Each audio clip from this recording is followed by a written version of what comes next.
El pasado 21 de marzo, el presidente Andrés Manuel López Obrador cumplió una promesa hecha en octubre de 2019: inaugurar el Aeropuerto Internacional Felipe Ángeles. La obra ya es un bastión del gobierno de la 4T. A pesar de las complejidades económicas y políticas que representa y de ser un capricho presidencial, como lo calificó Carlos Ursúa. Valeria Moy, Maite Azuela, Héctor de Mauleón y Juan Pablo Becerra Costa coincidieron con el exsecretario de Hacienda del primer tramo del gobierno de Andrés Manuel López Obrador, que la terminal aérea de Santa Lucía fue un capricho costoso, aunque esperan que no le vaya mal, pues es parte del legado de los mexicanos. El Universal publicó un trabajo donde se precisa que el costo de la IFA asciende a 115,000 millones de pesos, a lo que Carlos Ursúa agregó que se tiene que sumar el costo de la cancelación de la aventura fallida del aeropuerto de Texcoco. El costo de ese aeropuerto no es nada más lo que gastaron o erogaron para hacerlo, sino también lo que el gobierno y todos nosotros, más bien el pueblo mexicano, gastó al cancelar el otro aeropuerto. Es decir, tienes que sumar los dos costos.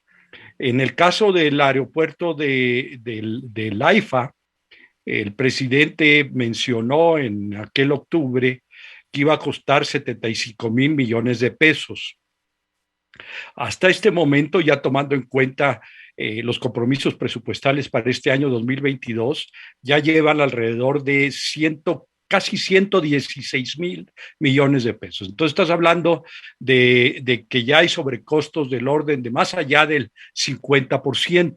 ¿Cuánto más tenemos que agregarle a esos 116,000, 115,000 millones de pesos? Esa es una pregunta bien interesante, porque es esencialmente el costo que tuvo esta aventura fallida de hacer el nuevo aeropuerto en Texcoco.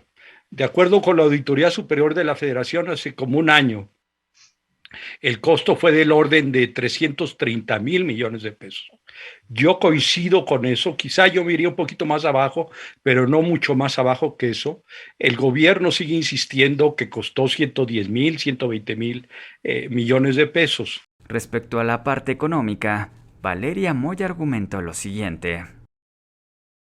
En términos de finanzas públicas, creo que no nos hemos dado cuenta de la magnitud de la pérdida que estamos teniendo en estos momentos con el tema del IEPS y con el incremento en el precio de las gasolinas. Estamos perdiendo únicamente por IEPS, más o menos 12,000 millones de pesos a la semana. Es decir, nos está costando esta falta de recaudación lo que costó en 2018 todo el programa, todo el año de escuelas de tiempo completo, durante todo el año. Entonces, este costo, de hecho, el INCO acaba de sacar un estudio importante hoy, casi que en este mismo momento, que evalúa que si seguimos con las políticas fiscales actuales, cosa que no sabemos porque también depende de qué vaya a hacer la Secretaría de Hacienda más adelante, la pérdida anual rondaría los 200,000 millones de pesos, considerando incluso el incremento en el precio del petróleo, que eso representa un incremento en los ingresos petroleros. Entonces, desde luego que las finanzas públicas van a pasar un muy mal rato. La Secretaría de Hacienda todavía no ajusta sus perspectivas de crecimiento que trae ahorita en 4.1, pero lo va a tener que hacer muy pronto. Y ese ajuste en las expectativas de crecimiento obviamente incide en la recaudación. Entonces, yo creo que vamos a tener un año fiscalmente mucho más complicado y creo que la respuesta del presidente va a ser ajustes o recortes o más disminución del gasto en un momento de que de por sí ya tenemos una economía bastante detenida y bastante frenada, ¿no? Vemos las expectativas de crecimiento, ya casi todas están por debajo del 2. Me parece que pues es muy triste el momento que estamos viviendo en materia económica. En su oportunidad, Maite Azuela argumentó que hay problemas de opacidad en el AIFA. Y me concentraría en la opacidad, porque creo que, bueno, ya hablamos de que es una obra inconclusa, de alguna manera, pues que no resuelve lo que se requiere en términos de la saturación del Benito Juárez, que no tiene certificación, pero lo que habrá que revisar es cómo es que generaron esta caja negra, porque cuando hablamos de que los recursos se van a recuperar en 20, 30, 50 años, pues uno puede decir, híjole, es una inversión a larguísimo plazo, pero probablemente eso tomen este tipo de inversiones. El problema, David, es que creo que tenemos que recordarle a la gente que se creó una empresa a cargo de los militares, es decir, a cargo de la Sedena, con recursos de la Secretaría y con recursos de Banejército, para que en un decreto presidencial se le asignara no solo la administración del aeropuerto, además de que ya se le había asignado la construcción del mismo, sino el aprovechamiento de esos recursos. ¿Qué significa? Que ¿quién va a recuperar esos recursos? O sea, supongamos que nos vamos a tardar años en recuperarlos. Quien va a tenerlos en sus manos es la Sedena, y eso tiene implicaciones dramáticas de opacidad, no solo por lo que la ley de transparencia hace cuando protege aquello que llama de seguridad nacional, sino por cómo conocemos que la Sedena opera. Los propios pronósticos del aeropuerto y las propias reglas y la operación, la viabilidad de cómo opera, están hoy canceladas a la vista de los ojos públicos de ciudadanas y ciudadanos, y todo lo que está implicado en la inversión del aeropuerto es muy difícil de analizar y de acceder. Se tienen algunas cifras totales, pero desconocemos a fondo cómo se administra, y sobre todo vamos a desconocer cuáles son los recursos que se recuperan, porque los únicos que van a tener acceso a esa información pues son los integrantes y los altos mandos de la Sedena. En tanto, Juan Pablo Becerra Acosta mencionó que la precipitación para inaugurar el AIFA la impulsó la egolatría del presidente. Pero ¿cómo puedes inaugurar Retomo si tienes graves carencias de infraestructura? Si no tienes estas vialidades, si no tiene la gente, por ejemplo, que aterriza ahí, pues otra vez yo vi las notas, las crónicas, y tenían que esperar 1 hora, 2 horas. Entonces, ¿por qué inauguras en esas condiciones? Digo, para salir de ahí, para poder viajar a donde fuera. ¿Por qué inauguras? Me parece precipitado. Me parece otra vez el presidente, para parafrasear a Maite, manejando el rollo del mensaje de que yo dije tal día, y como se burlaron de mí, y como es un poco la soberbia, ¿sabes?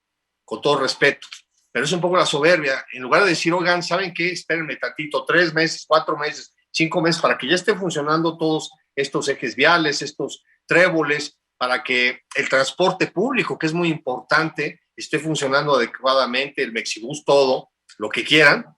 No, me aferro porque viene la revocación de mandato en 2 semanas, ¿no?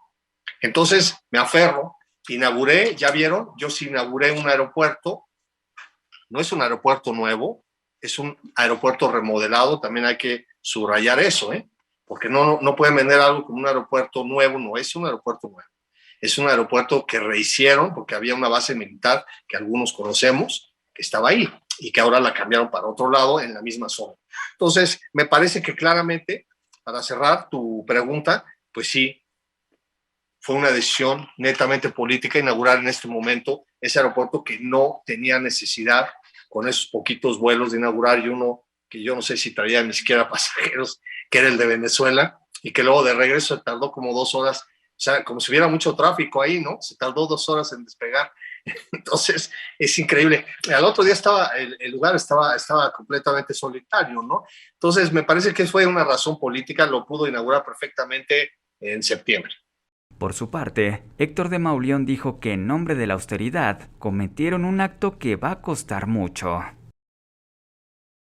Pues sí, yo creo que el aeropuerto ahí quedará. Algunos dirán, ya vieron, ya está funcionando, ya tiene vuelos a Atlanta, tanto que dijeron, etcétera. Pues podrán decir todo lo que quieran, simplemente lo que se fue, lo que ya no, lo que pudo ser y ya no es, ese es eso es lo importante de esta discusión, de dejar al país anclado 30 años por el capricho de una persona, por la decisión de una persona, por los odios y los rencores de una persona.